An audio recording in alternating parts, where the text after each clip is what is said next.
All right, Dove and Myrna, this mic is all yours. Thank you.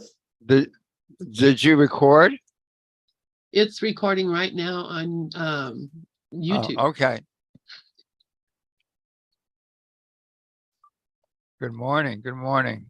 Good morning to you. How are you this morning? Good. How was your Yes. day?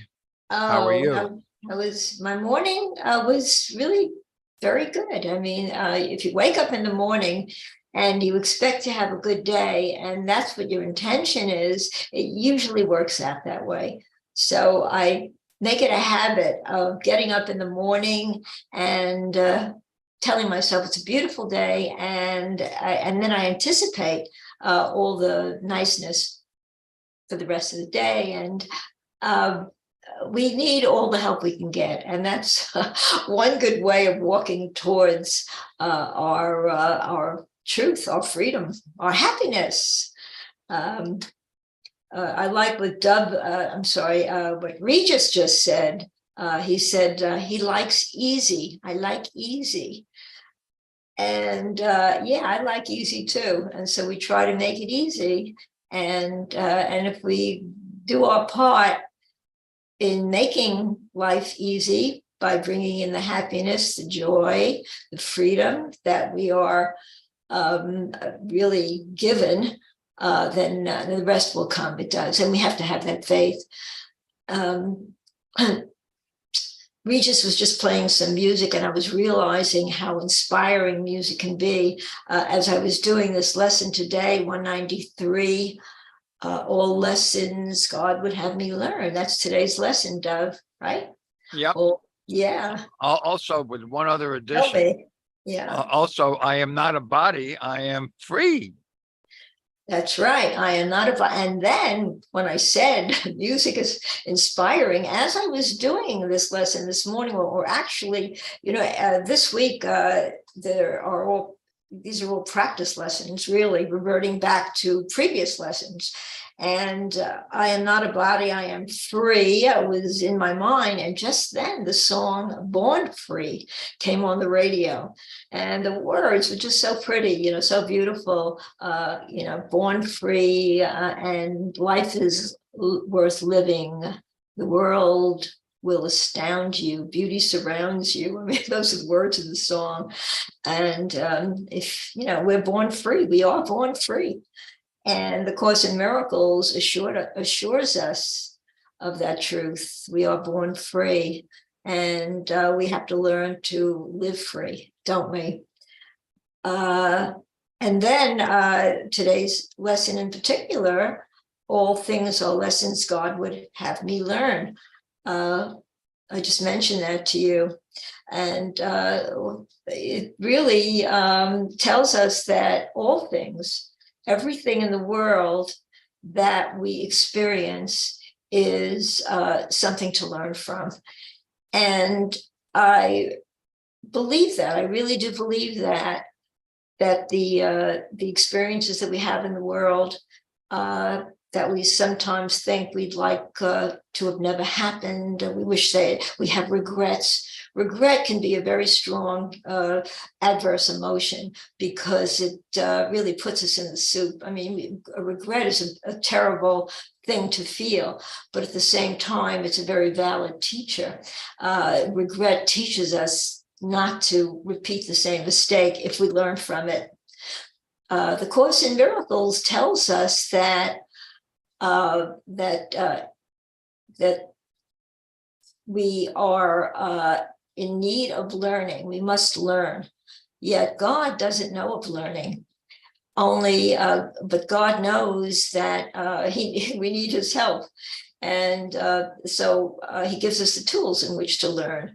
And again, what comes up very strongly in this lesson is the need to forgive and to let go.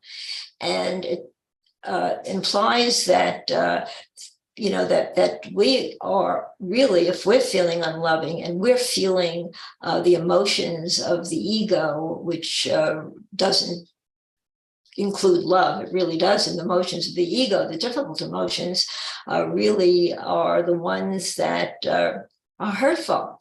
And the Course in Miracles tells us that those emotions that we're feeling are really projected onto someone else. And we tend to now take that unloving aspect of who we are and we project it onto our neighbor, our brother. And as a result, we suffer the pains, really, because we don't realize that it's really all within ourselves and that we are projecting that and blaming someone else, thinking that we are not the cause of it. But of course we are. And once we learn that we are the cause of all the problems that seem to come up. And forgiveness is a large part of the need that we have in order to walk a straight line without fear. We need to forgive, and how important that is. But of course, we need to forgive ourselves first. And once that takes place, then everything else follows, because then we can experience peace and understand what true peace is really all about. True peace comes from the part of us that is loving, the part of us that I like to connect with, because it's within me to connect to. God has given me that advantage. So to feel that the love in my heart, because I've forgiven myself, and therefore understanding that everybody else that who were people that were in my thoughts that were subject to my attack or my grievance is no longer. And we can let that go in every respect, not just in words, not just in thoughts, not just here today, gone tomorrow, but in truth and in the depths of our hearts, to let go and to be forgiving. Judging from myself. One thing I can say about myself is that I had a lot of pent up anger due to childhood problems or childhood experiences that were projected, of course, on other people. But one thing that I knew about myself, even before I picked up the Course in Miracles, is that if someone I could easily forgive. I mean, I could easily forgive if somebody would come to me in humility to some degree, come to me in humility and tell me I'm sorry. Then I could drop the anger or the feelings of disregard that I may be experiencing for that person. But then again, too, you really can't expect that. That was something that I had expected should be the case, really. But if you look at it really through the eyes of spirit, it doesn't really matter what the other person is saying to you. Just the fact that we know that we are one with our brother, we are one consciousness, we're joined together. And then when we can really give it a conscious effort to see that, we can see the other person as ourselves. And then things are easy to become, like Regis just said, become easy. I like easy. And that's what we strive for. With difficulty, we want difficulty. Oh, wow, the ego gives it to us in great doses. But the ego is not in charge. We're led to believe that it is because our emotions run away with us. But when we realize that the ego is not in charge, that it is just an illusion, it's a part of us that is not real. The only part that is truly real is the part we experience with God. And so God, although he doesn't know of learning, knows that we're welcome to come to him and that we're given the tools to heal. So, right, Doug? Do you think that forgiveness is a difficult thing to bestow, but yet it's also the easiest if we really kind of rationalize it correctly. No, actually, I see. Thank you for opening us up and sharing. I certainly agree with everything that you said. The Course says simplicity is of God, or simplicity is of the love of God, because God simply loved all equally. And then it says complexity is of the ego. So the ego sees differences and sees levels of I like this, I don't like that, I like this because of this, I don't like that because of that. So it divides things up and has judgments on everything.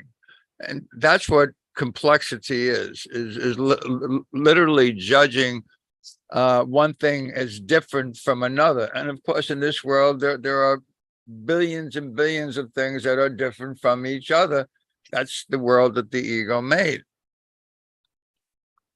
So to say simplicity is of God, or simplicity is of spirit, is merely to recognize that our source is the peace and the love of God, and God does not create things in this world, doesn't create bodies. Bodies are all different. Everybody's body is different from everybody else's body. Talking about Regis, who was right here in the room with us, showing the cover of your book, Private Lessons with Jesus.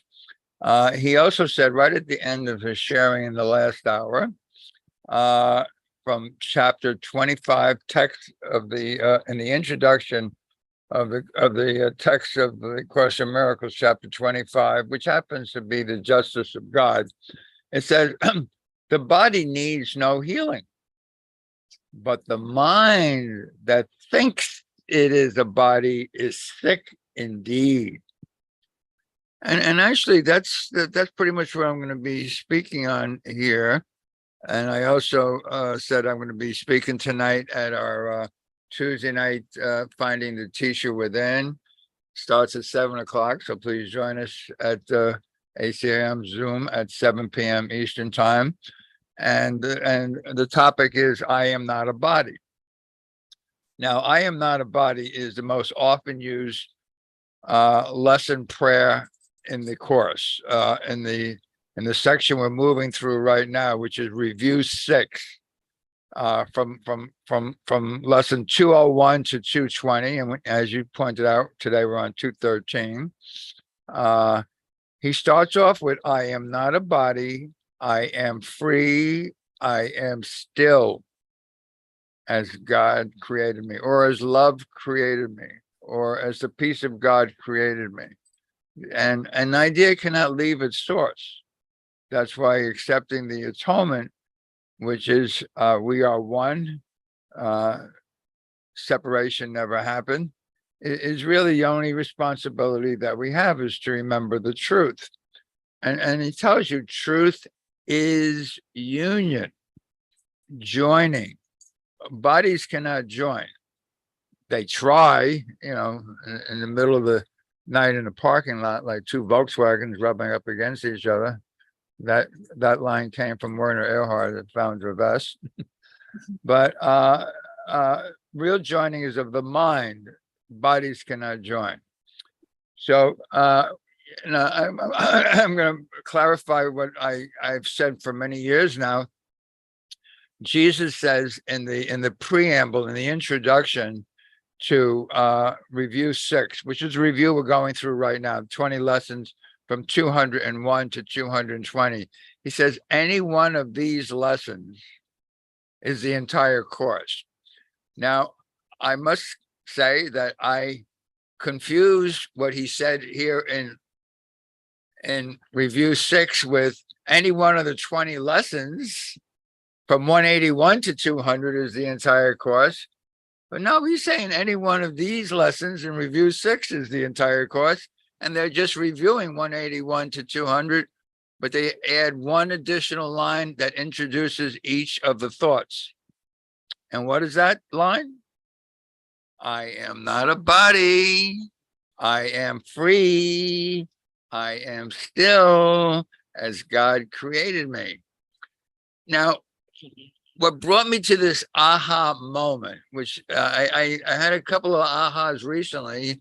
The last one I gave, I spoke on my belief in my story, and we all have a story. If you have a body, if you were born in a body and you have a belly button, you have a story, and the story is. I came into this world and I was evicted from my home, from my womb, my home, and I'm all alone. I'm in fear, and I gotta survive. I gotta struggle. I gotta breathe. I gotta do. I gotta do. And all it really is the belief that yes, I am a body. If you believe you're a body, you got to do all those things. So there's no accident that we made a world that in which I identify myself as a body. All of this really came from last Thursday night, in which, as you know, we do a deep dive into the manual for teachers. And last Thursday night, we were on section 22, which was called Healing and the Atonement. And it asked those wonderful words in the first line of the course, are healing and atonement related? And it says, no, they are identical. So accepting the atonement and healing is really the same thing, accepting that the separation never happened. If the separation never happened, then the idea of a body doesn't even exist. And he tells you that in no one instant in this world does a body exist. In the real world, that is. In this dream, sure, there's plenty of bodies. And oh, look at this. I like that body, but I don't like that body. And I get to choose between bodies, right? No, I'm sorry, Charlie. You don't get to choose between anything. Another thing that passed my eyes in the last couple of days, which I put up here in the chat, there's a guy named Peter Stoughton on Instagram who does post some real gems, but this one spoke to me very loudly because I knew I was going to speak tonight on I Am Not a Body. And this is what it says. You have created thought patterns, in other words, the thoughts in your mind, around having a physical appearance in a physical world, which is simply not the case. Physicality simply does not exist. And until you embrace that fact, you will suffer. That struck me as total truth. I mean, the thoughts that we have are all the thoughts of physicality. Well, there's the world outside, there's you, there's me, there's us, there's them. It's all about physical things. It's like the thoughts that we have are not our thoughts. He tells you that in the Course in Miracles. The thoughts we have are like electrical impulses that are emitted from, and we think that artificial intelligence is something new, and we're really enamored by, oh my gosh, you know what artificial intelligence can do? But that's exactly where these electrical impulses that we call our thoughts come from. It's artificial intelligence telling us who we are. Well, I'm this body. I was born in 1940, and you're over there, and you're a gal, and I'm a guy, and those people out there, they're different, and we have different colors, different religions, different creeds, different nationalities. Everything's different. He tells you, wait, make this year different by making it all the same. He tells you that. Make this year different by making it all the same.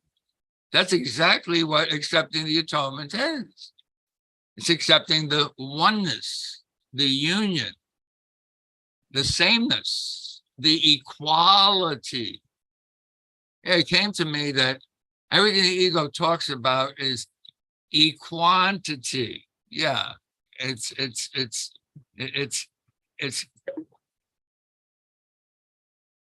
not the quality of the peace of God, it's the quantitative analysis of the things that I don't like versus the things I like. And I got to measure. I always got to measure. Anytime you're measuring, you're into the ego's thought system. Ego is always measuring. I like this more. I like this less. It's always got a yardstick or a ruler. Yeah, I got a ruler, so I rule. You got to laugh. And with that, I'll turn this mic back on over to you. I like that because what you said really, you sort of opened the door to laughter, really, when you think about it, because you equated us to artificial intelligence. Really, I mean, every artificial intelligence movie, that's science fiction that I saw, always shows that the robot ends up having a mind of its own, an ego. And so we equate ourselves and could realize that with us, yes, the Course in Miracles gave us the answer when it said that our thought system, as you just said, created the body, because our thoughts created the world around us.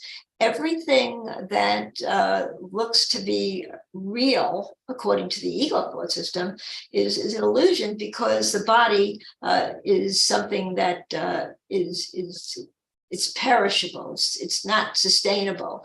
And what is sustainable? Our thought system, the truth of who we are, is eternal. Once we recognize that, that's really all we need to live by.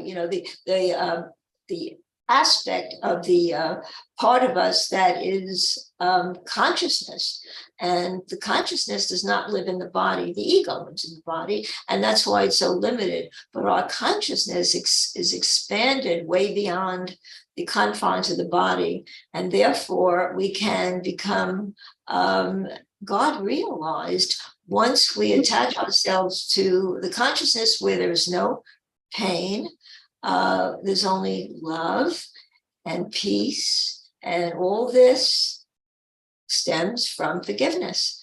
I stated before that I had I could be forgiving towards somebody if they came to me and apologized, more or less, then I was forgiving.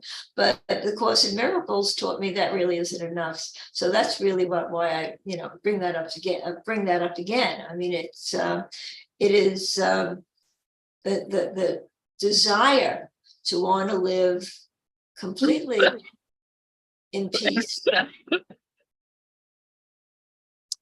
My book, you mentioned Private Lessons with Jesus. Here it is, Private Lessons with Jesus from A Course in Miracles. This book was created really with my desire to know the lessons on a level that spoke to me personally. And when I started, when I brainstormed, at least I thought it was, that's what I call it now, really, with the idea that, well, let me try this a different way.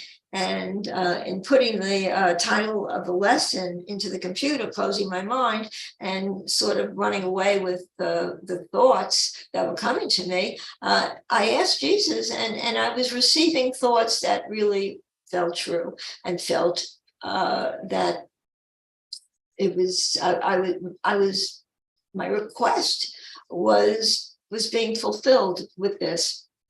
Today's lesson, I am not a body, I am free, for I am still as God created me. All things are lessons God would have me learn, which is a review of lesson 193. I'm going to read the paragraph relating to that lesson. You have already learned that everything in your past had consequences, good and bad. Although pain is not of God, it is a valid teacher. You have suffered the pain of guilt many times over. It finally became clear that you were being chased, for guilt is a relentless pursuer. The ego believes that attack is warranted and unforgiveness is justified. For instance, the ego is prodding, and it will cause you to attack someone as justification for a misdeed. It then administers guilt for the attack, which it instigated in the first place. So you see, it is the same voice throwing itself in order to keep you in a state of confusion. However, the lessons God would have you learn are those that teach you not to continue making decisions which can only lead to sorry outcomes. As right-minded thinking draws you into making better choices, you can look at everything as lessons to learn from. Every outcome is the result of a decision you make, and each decision results in the outcome it produces. Looking at it in this way, you can see that all things are lessons God would have you learn.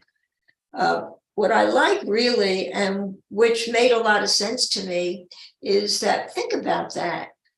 When we attack somebody, it is because the ego is telling us to attack, that we are justified in making the attack.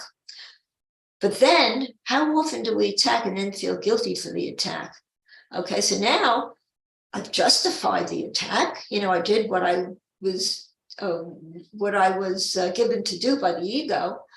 And then at the same time now I'm feeling guilty. So doesn't it tell us the insanity of the attack in the first place? If we're going to feel guilty over an attack that seemed justified and now live with the guilt, that does keep us in a state of confusion. And that does keep us unsteady. It kind of wavers us because we try to make sense of that. And yet, once we realize that we can't make sense of it, and that the only sense really is to let it all go and not to do it again. And sometimes it takes years of practice. And then we feel regret. And regret is a terrible emotion because it pursues us. Sometimes we feel regretful, and it can last a lifetime. And that's a sorry price to pay for something that we could have avoided. And if we learn from it, then it's a lesson well learned. So the regret need not be, you don't have to hang on to it. You can let it go if you've learned from it, because that was a teacher. It taught you not to do it again, and not to go into the place that is completely alien to spirit, which is ego, and getting back into spirit. It is wanting to feel love, to feel the love, and not using what love is defined by the ego. The ego's definition of love is not love, because it doesn't bring us peace, and it doesn't give us the answers that we're entitled to, which is truth. And so that's the lesson that I've learned, and not to feel regretful, and not to go into the ego's dictates, or not to believe the ego's dictates, which some people call the ego's playground. Living in the ego's playground, seems to be very festive and wonderful, because there are a lot of trinkets and nice stuff there that attracts us, but it's not lasting.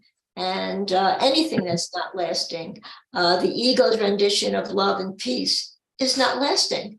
So why continue along those lines? But yeah, sometimes we need to get a lot of kicks in the ass, as I think of, how I explain it. And once we have enough of that pain, enough of that, then we can then understand we have to go a different way, and wanting to go a different way, and accepting what the Course in Miracles is telling us that we need to do in order to become the people, the individuals, the consciousness that we were born, that we were created to be. And I love looking into that part of myself that I know is real. I love exploring that part of myself at times when I'm completely at peace, when I understand that I'm feeling love for myself, that I'm now, because I'm loving myself, I'm able to extend it outward to include everyone, to include the world. The world is not going to love you, but you can love the world. You can, because love is all encompassing. It just is never ending. So I turn it back to you. Okay. Wow. You sure shared a lot there. And I love your idea about, you get involved in all the trinkets and, the course talks about that, things that look like they are diamonds and they really are tears, and things that are rubies, they're really blood. But we're looking at the frame, and it kind of reminds me of what Regis was talking about here earlier. Don't take the bait, because in this world, the ego already knows what everything is for, and he says, "Listen, I don't want to have any regrets, as you say. I don't want any regrets. I'm gonna live life to the fullest. And if you live life to the fullest, you're gonna take a big bite on that hook, line, and sinker, and it's gonna bring you right down the rabbit hole because you took the bait. And we all take the bait. It's that's why we go through passages, and it's like Ken Wapnick used to say, the course is really not for everybody, and it's really not for young people. Young people should go out and find out what the world is like, so they can really make a decision, a clear decision of choosing one or the other. But if you kind of take the course very early, you never know what the world is about, so you don't really know that you're making a real choice. And then the choice is a very real choice. He tells you in the last chapter, last section, chapter 31, section 8, it's called Choose Once Again, where he says before you made a lot of faulty choices, you're given another opportunity to choose once again. Kind of how I also got here, and I put it up in the chat. I also put it in the room, which comes, I was kind of pointed to, is like Holy Spirit told me, go back and reread lesson 136.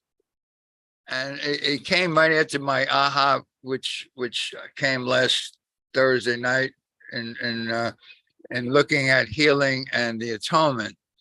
And I heard the suggestion, look at lesson 136. And 136, 135 and 136 are like sister lessons. 135, Ken Wapnick calls it the atonement lesson. And it says, if I defend myself, I'm attacking myself.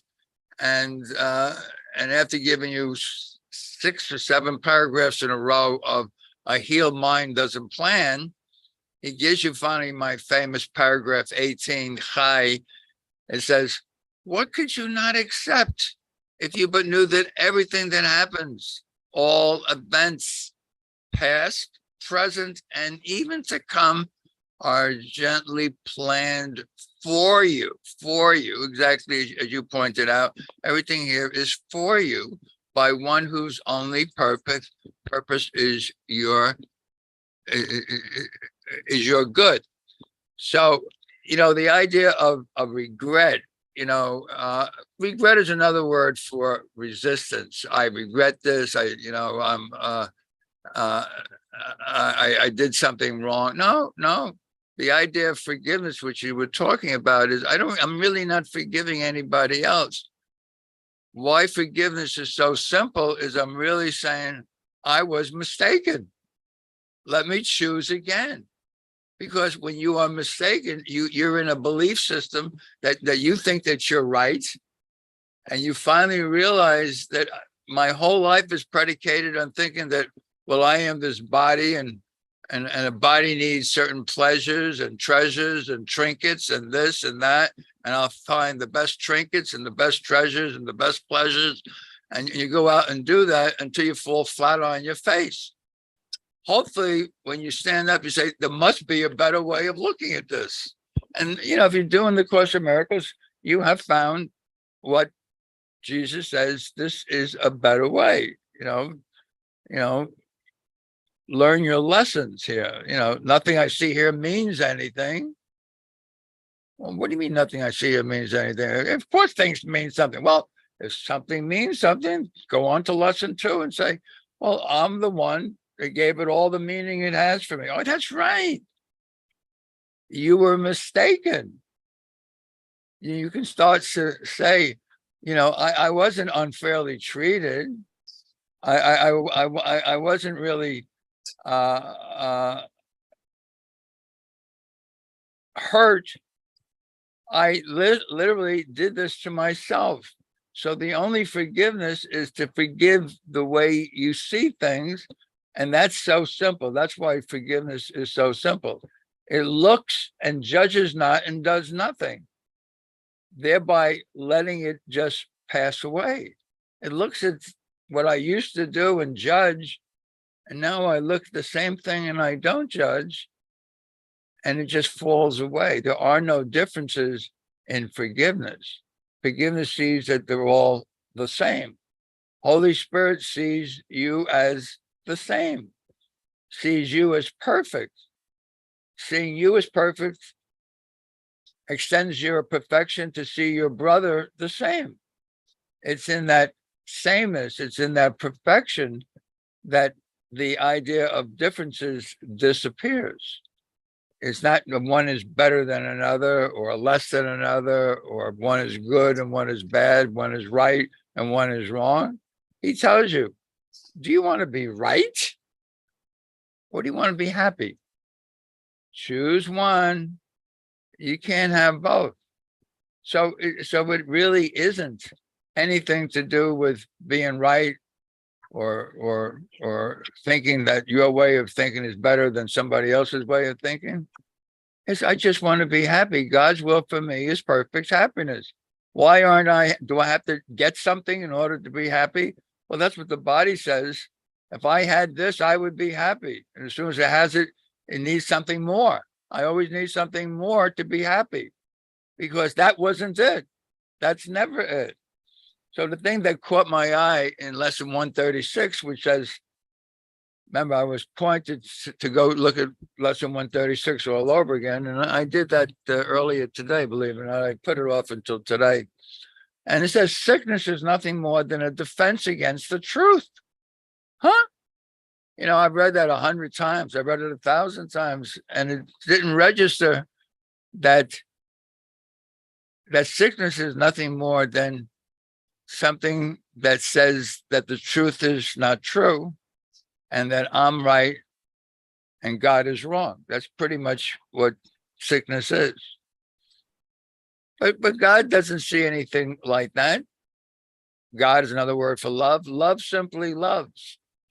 So if I am choosing to defend myself or think that I've been unfairly treated, or I have regrets, I'm simply defending myself against the truth, because truth is union.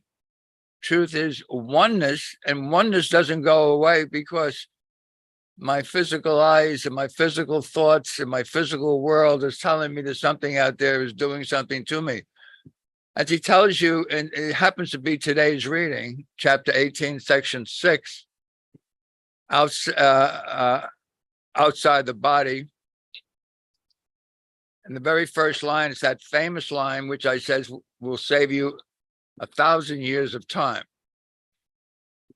Line number 1 of chapter 18, section 6, what's outside the body. There's nothing outside of you. This is what you must ultimately learn. Huh? There's nothing outside of me. You mean my entire thought system is put together by artificial intelligence telling me that there's something outside of me, and I'm at war and I got to defend myself, or I could be hurt, and there's others out there that are going to hurt me, that none of that is real? Well, don't you remember we just had a thing by this guy He says, you have created a thought pattern around having physical appearance in a physical world, which is simply not the case. Physicality simply does not exist. And until you embrace that fact, you're going to suffer. It came to me today, just like it came to me 2 or 3 weeks ago. Remember, I said, I chose to be unhappy. That's true. I'm the author of this dream. I'm the dreamer of the dream. I chose to suffer. I was listening to, actually it was Regis. He says, yeah, a lot of people come to this world, they want to suffer because it makes them feel closer to Jesus, because Jesus suffered on the cross. I mean, you know, if you're into the crucifixion, you're into, I think it's called the Passion or something like that, where basically there is the idea that he suffered on the cross, and this is the way I can be close to the Son of God. No, no, what God created doesn't suffer. What God creates is himself, and his only purpose is to see you as happy. Remember how we got here a couple of weeks ago, where we had Rupert Sparrow says, you know, God doesn't really care about your prayers. He doesn't really need your devotion. He just wants to see you as happy. Because that's what God is. That's what love is. Lesson 101, God's will for me is perfect happiness. Lesson 102, and I share God's will for my happiness. We have the same will. There's only one will. There's not two wills. And lesson 103 is the cherry on top. God being love is also happiness. You mean God is love, and love and happiness are one and the same? And I've been denying this my entire life, thinking that I'm a body. God doesn't create bodies, things that die. Think that God wants his son to die? Really? You got to laugh. You simply got to laugh. I'll turn this mic back on over to you, Myrna. Yeah, you touched on a few good lessons, a few good affirmations there. Lesson 136, you spoke about that. Sickness is a defense against the truth. So if nothing is happening outside of us, and we think that we're sick because of something that's happening outside of us, then we're bringing sickness into the illusion. And the Course in Miracles helps us to recognize that we are defending ourselves against God. Because if we're sick, then we can attack God and say that God does not exist, because look at me, I'm sick. Okay, and here I am, and if God were real, then I wouldn't be sick. So it's another ploy of the ego to convince us that God is not with us, uncaring, devoid of who we are, detached, which is so untrue. I mean, we recognize the truth of the reality.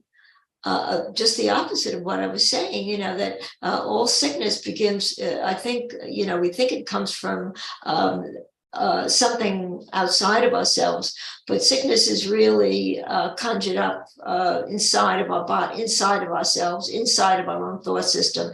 And because bodies are not real, it is the thought that creates the illness that the body believes is real, or the ego believes is real, and manifests it into the body.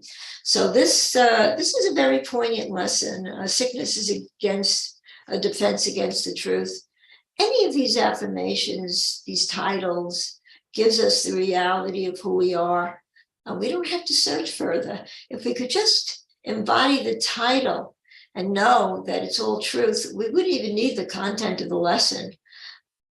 As you said before, too, you know, we condemn ourselves, and we, you know, regret and all those emotions that are that don't aid our healing. If anything, you know, they throw daggers into the healing. part of us, the part of us that enables us to heal, is really not used to the fullest extent. And you also use the word not forgiveness, but mistakes. So everything is just a mistake. Lesson 93 tells us that we don't have to beat ourselves up, that we don't have to have any of these ideas that make us sick. If we just realize that there's no need for guilt because we're not guilty of anything, that everything that we've done is simply a mistake, and forgive yourself for your forgetfulness. That's what Jesus is really saying. Forgive yourself for that. You forgot, and forgetfulness is really what we are as bodies. We're forgetful, aren't we? That aspect of God comes from memory. So the ego doesn't remember God. When we have snippets and memories of heaven, of God, of complete love and nothing more, it's because we're remembering that that reality of who we are. And it's that remembrance that gives us the desire to be to know God and to realize that we were never apart from God. Now, the Course in Miracles tells us point blank, reveals all this to us. We don't even have to guess. The guesswork is not really necessary, because everything that we need to know is in the Course in Miracles. And all we need to do is accept what these affirmations are telling us.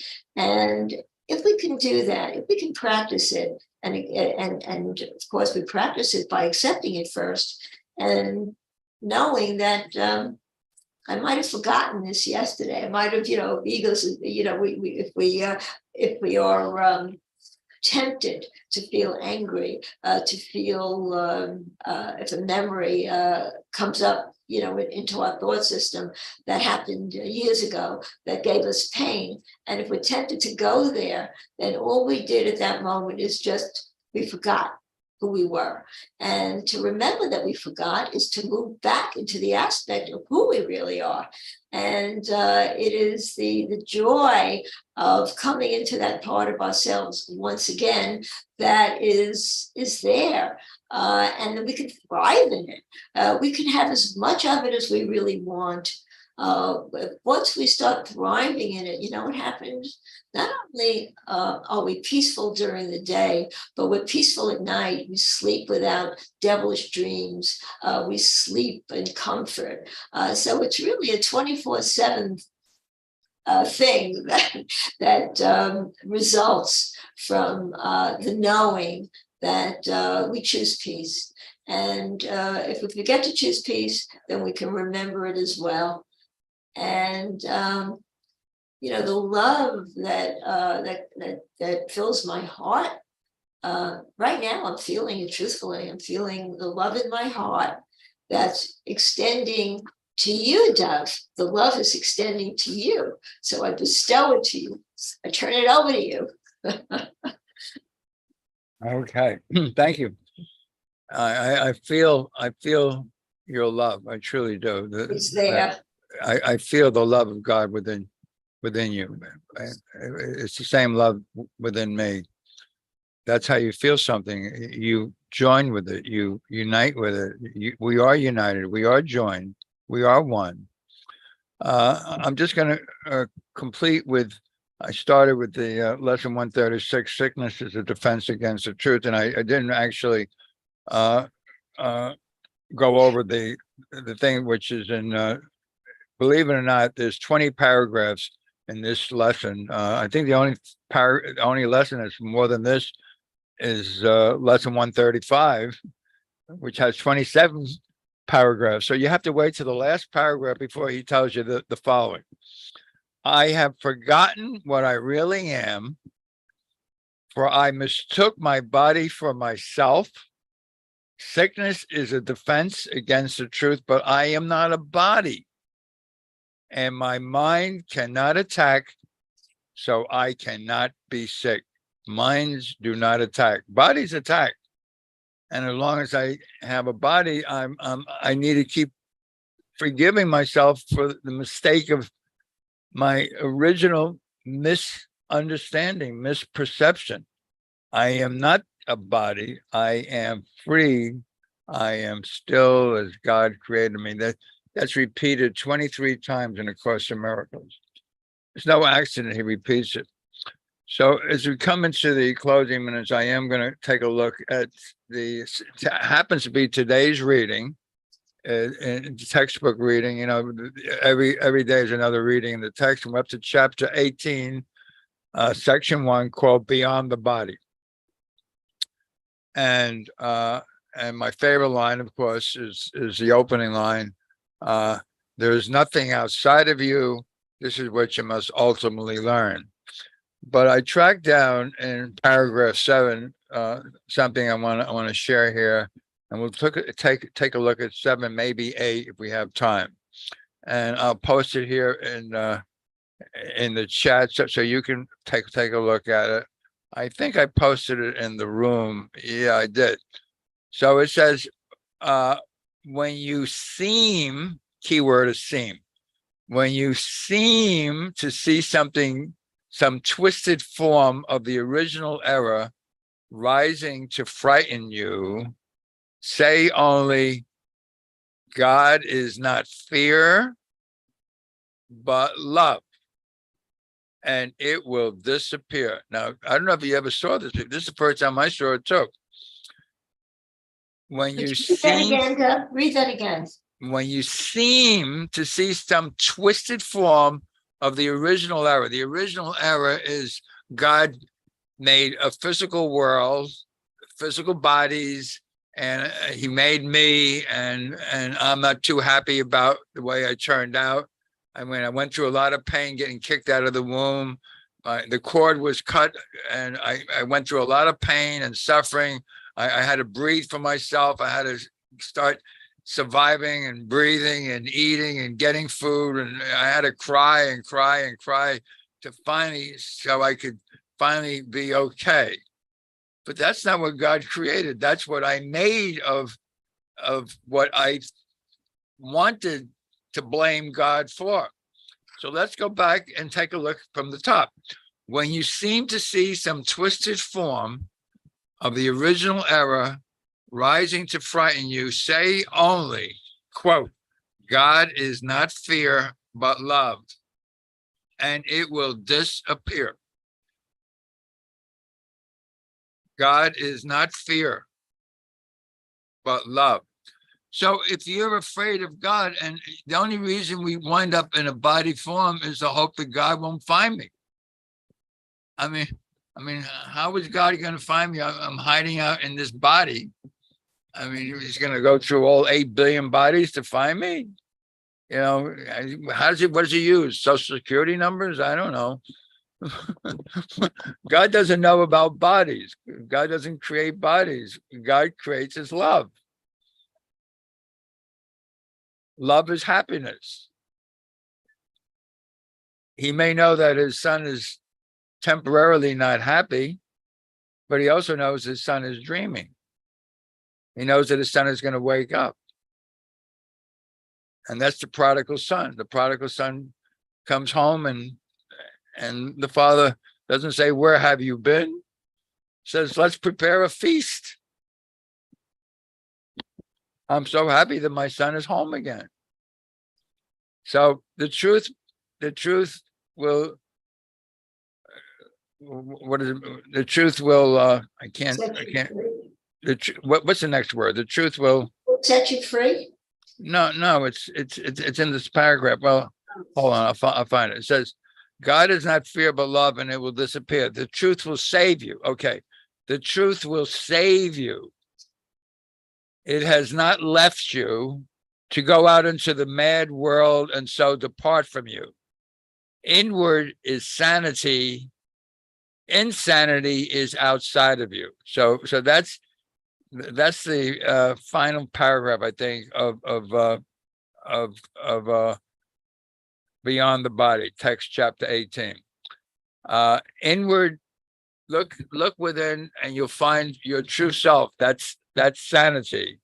Keep looking outside, and you can get lost in insanity, because we made a world as a excuse, as a disguise to block the love and the peace and the light of God. And we look out into the world like the world is real. He tells you there is no world. That's my birthday lesson, lesson 132, paragraph 6. There is no world, exclamation point. This is the central thought this course attempts to teach. Some learn it now, some on their deathbed, some have to come back time after time. But the only thing that keeps us coming back time after time is we hope that this time I'm going to get it right. No, you don't want to be right. You simply want to be happy. God doesn't want you to be right. Right about what? That I am as God created me. You can laugh now. You can laugh now. So this is pretty much what I'm going to be teaching tonight. And I thank you for giving me an opportunity to share some of it. Some of it comes to me and some of it doesn't. But I think that the end of lesson 136, I was going to talk about that as well, says the exact same thing. Exact same thing as we just said. He keeps saying that, that's where the 12 core themes of A Course in Miracles came from. He says the same thing over and over in different ways, in different paragraphs, and different books, and different chapters and different lessons. This is what he says. The last paragraph is, I have forgotten what I really am, for I mistook my body for myself. I put it up here in the chat so you can read along. I'm sorry. I put it in the room just now. I've forgotten what I really am, for I mistook my body for myself. Sickness is nothing more than a defense against the truth. Oh, you got to take care of my body or it's going to get sick. No, who you are cannot get sick. You are the love of God. You are the peace of God. You are eternal. You are changeless. You can't go from being perfect to being imperfect. You are whole, complete, perfect, innocent, always. And your brother is the same. That's what joins us. What joins us is our sameness, our equality, our oneness. If you think that what is one can become two because something separated from something else, well, that's artificial intelligence. Artificial intelligence could not be intelligent unless it was able to make one into two. And I'll show you how intelligent I am. That's the ego. I'll show you how intelligent I know everything about everything. That's why he starts off lesson number 1. Nothing I see means anything. But the ego gives meaning to everything. Of course, the ego gives meaning to everything because it made it all up. It says this is this and this is that and this is good and that's bad and that's right and that's wrong. And we believe this stuff. I was speaking to someone today. She says, I don't understand why whenever I see Biden, I see hatred because I hate him. And then she said to me, it might be that it's easier to look outside at the hate than look at my own self-hatred. And yeah, that's what the ego is. The ego is the belief that I am not good enough. I have to do more. The ego, it says it in the Course in Miracles, the ego actually hates its home. What is the home of the ego? The body. But remember, I am not a body. I am free. I am still as love created me. And we're going to have more of the same tonight at 7 o'clock at the Zoom meeting, 7 o'clock Eastern time. And we're going to continue more of the same. Thank you very much, Myrna, for being my sharing partner, as always, on Tuesday. Thank you, Lynn. Thank you, Regis, for being here. Thanking everyone in the ACIM gather room and listening on the radio. Turning this mic on over to you, Lynn Johnson. And thank you so much, Doug Fishman and Myrna Skoller. What a beautiful hour, and I'm so grateful for your choosing to be here with us. I'm going to close this.